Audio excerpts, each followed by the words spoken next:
오, 다시 했네. 와우. 하루 만에 바뀌었어. 안녕하십니까. 더불어민주당 가짜뉴스 대응단 김현입니다.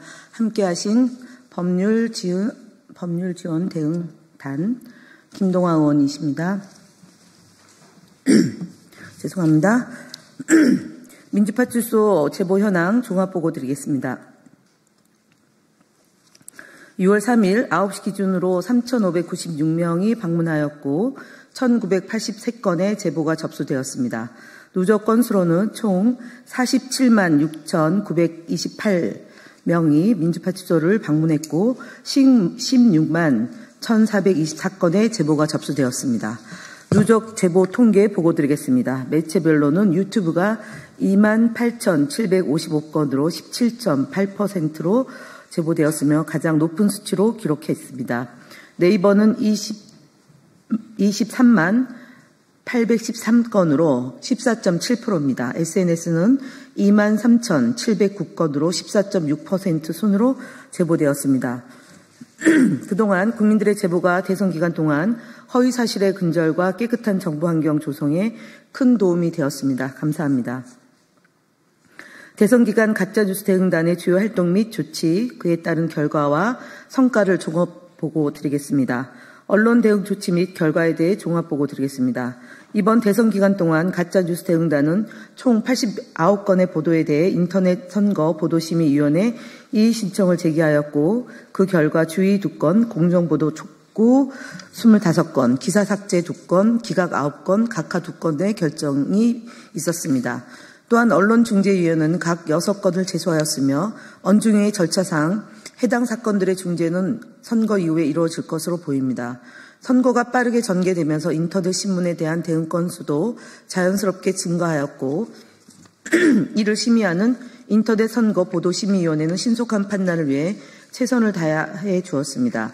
그러나 인터넷 선거 보도심의위원회의 결정이 실제 언론 보도에 미치는 영향력이 제한적인 만큼 여론에 크게 영향을 받는 유권자의 현실을 고려할 때 표현의 자유를 넘어서는 왜곡 보도에 대해서는 보다 실효성 있는 제재 방안이 마련되어야 할 것으로 보입니다. 더불어민주당은 선거 이후에도 언론에 대한 모니터를 지속하고 공정한 언론 환경을 조성하기 위한 제도 개선과 정책적 노력을 아끼지 않겠습니다. 방송 대응 조치 및 결과에 대한 종합 보고 드리겠습니다. 주요 지상파 종합편성 채널 라디오 방송에 대한 모니터링 결과 총 96건의 선거방송 심의 규정 위반 사항을 선거방송심의위원회에 심의 신청하였습니다.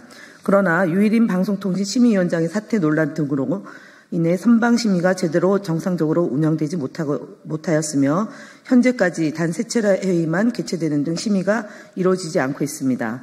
이로 인해 가짜뉴스 대응단이 신청한 안건 중 일부만 심의가 진행되어 있고 의견 제시 결정이 내려진 2건을 제외하면 대부분의 안건이 여전히 심의되지 않은 채로 남아 있습니다. 이에 더불어민주당은 선거가 종료된 이후에는 선방심의가 공식적으로 마무리될 때까지 견제를 지속할 것이고 공정하고 엄정한 심의가 이뤄질 수 있도록 끝까지 확인해 나갈 것입니다. 오늘은 본투표 당일입니다. 각 방송사의 대선 특집 방송에서는 다양한 패널들이 출연해 선거 결과를 예측하고 향후 전국에 대한 토론이 벌어지고 있습니다. 이에 따라 후보자에 대한 허위사실 유포, 모욕적 표현 또는 비하 발언이 있는지 실시간 모니터링하고 위반 사항이 확인될 경우 즉각 대응할 예정입니다. 각 방송사와 출연 패널들이 공정하고 책임 있는 방송과 토론을 해줄 것을 부탁드립니다.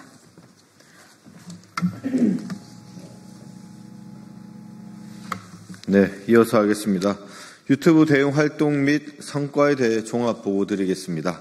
가짜뉴스 대응단은 이번 대선 기간 보수, 극우 성향 유튜브 채널 36개에 대해 체계적이고 전면적인 모니터링 체계를 구축하였습니다. 총 4,426개의 동영상을 모니터링하며 하루 평균 192개 동영상에 대해 공직선거법 및 유튜브 커뮤니티 가이드라인 위반 여부를 집중 점검하고 선제적 대응을 실현하였습니다.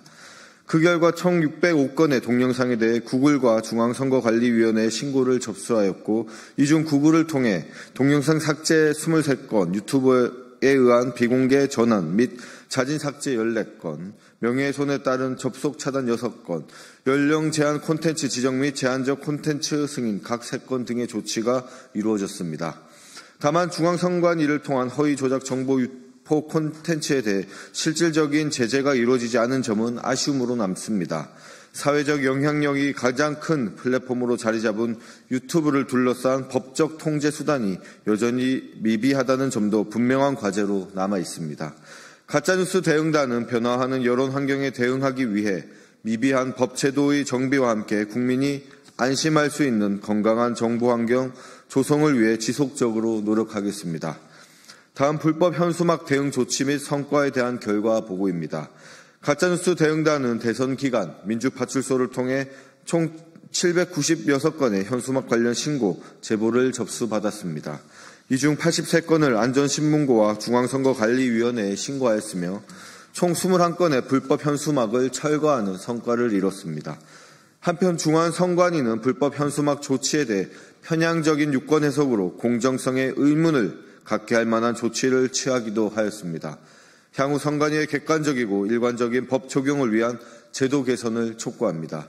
선거를 앞두고 온라인과 오프라인을 가리지 않고 허위 정보와 불법 현수막이 무분별하게 확산하여 신속한 대응이 그 어느 때보다 절실한 상황이었습니다. 하지만 국민 여러분의 적극적인 신고와 제보로 허위 정보의 확산을 막고 공정한 선거 문화를 지키는 데 큰 힘이 되었습니다. 감사드립니다. 다음 불법 댓글 대응 조치 및 성과에 대한 종합보고입니다.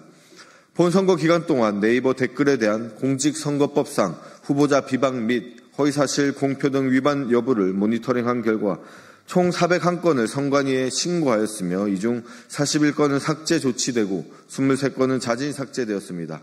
이 가운데 위반 정도가 중대한 10건에 대해서는 고발 조치를 취하기도 하였습니다. 최근 리박스쿨의 댓글 여론 조작 논란이 지속되고 있는 만큼 선거 이후에도 댓글에 대한 모니터링을 강화하고 이에 대한 대응 역시 지속적으로 추진해 나가겠습니다. 선관위와는 긴밀한 협조 체계를 유지해 나갈 계획을 밝힙니다. 다음 국민의힘 거짓말 시리즈입니다. 거짓말 시리즈 누적 결과 관련 보고 드리겠습니다. 거짓말 시리즈는 2월 3일 첫 발을 떼었습니다. 이후 민주당과 민주당 대선 후보에 대한 악의적인 허위 발언에 대해 오류를 바로잡고 정확한 사실을 전달하는 창구로 역할을 하였고 국민과 당원들의 많은 호응을 얻었습니다. 6월 3일 오늘까지 국민의힘 거짓말 시리즈 116회 제작되었으며 또한 본격적인 경선 기간 이후부터는 국민의힘 경선 후보 거짓말 시리즈, 국민의힘 대선 후보 거짓말 시리즈로 확대되어 각각 23회, 24회 별도 제작되었습니다. 기타 정치 상황에 맞춰 가짜뉴스 대응단은 개혁신당 대선 후보 거짓말 시리즈, 한덕수 후보자 거짓말 시리즈, 국민 사이렌 거짓말 시리즈 등으로 진실을 알리기도 하였습니다. 이렇게 제작된 거짓말 시리즈가 누적 176회에 이릅니다.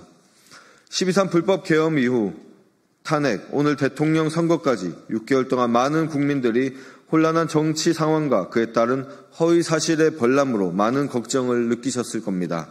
새로 출범하는 정부가 정치적 안정과 공정한 정보 전달 환경 구축을 이루어낼 것이라 기대합니다. 저희 더불어민주당 또한 선거 이후에도 지금까지처럼 악의적인 거짓말로 국민의 눈을 가리는 행태를 바로잡고 공정한 정보 전달 환경을 구축하기 위해 끊임없이 노력하겠습니다.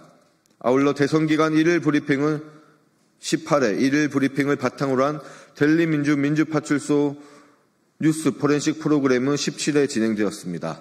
대선 기간 동안 1일 브리핑을 아껴주신 국민과 당원 여러분들께 감사의 인사를 드립니다. 감사합니다.